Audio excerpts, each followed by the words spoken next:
Thank you very much. My name is Daniel Denver. I'm a journalist and have extensively covered the opioid crisis and the law enforcement response to it. Most recently in an in-depth investigation into drug-induced homicide prosecutions published at slate.com. I also have a family that has been impacted in multiple ways by opioid addiction, benzodiazepine addiction, and alcoholism.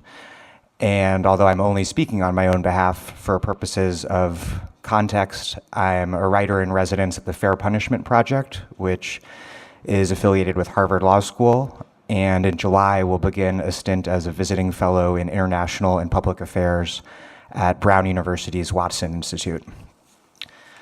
I'm here today to tell you from my research on this subject that it's abundantly clear that prosecuting alleged drug dealers whose products cause a fatal overdose for homicide will not only do absolutely no good, but it will also cause profound harm. After all, it's incontestable that overdose rates have skyrocketed in recent years at the very same time that the United States has experienced historically high levels of incarceration. We're talking about a system of mass incarceration, infamous throughout the whole world, that has greatly hurt many communities, especially poor communities and poor communities of color, most of all. An estimated 2.3 million people are locked up in some form in this country right now, according to the most recent estimates that I've seen. One key driver of mass incarceration has been the drug war, and I'm going to define the drug war as the effort to use policing, incarceration, and overseas interdiction methods in an effort to stop the illicit traffic in drugs so as to prevent illicit drug use and associated harms. It is incontestable that after spending an estimated $1 trillion on the drug war and destroying countless lives by way of incarceration and violent drug wars overseas, that far, far more Americans are dying from overdoses than before. One great irony here, that's not often mentioned, is that according to many experts, the drug war has actually incentivized the rise of fentanyl, the super potent opioid that is killing so many that people have been discussing all evening. The way this works is because the drug war encourages dealers to pack the greatest potency into the smallest quantity to maximize profits and decrease the likelihood of detection by law enforcement. This is why during alcohol prohibition, people were smuggling hard liquor and not beer.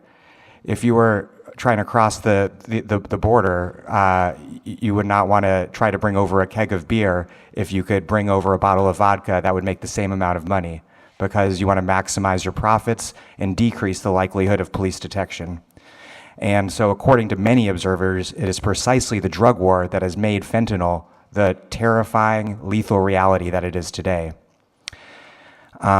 So this is a failed strategy, and one that drug-induced homicide prosecutions just double down on. Not only do these prosecutions fail to stem the overdose crisis, my investigation of prosecutions in suburban Philadelphia reveals that they often target people who are dealers only in the most narrow legal sense. I told the story of people being prosecuted for drug homicide who are simply opioid users, and who, like many others, sell a little to friends or give a little to friends on the side to pay for their own habit. Now, these users, including one woman whose mother I was just emailing with right before I came up here, this one woman became addicted to opioids after suffering violent assaults at the hand of her boyfriend.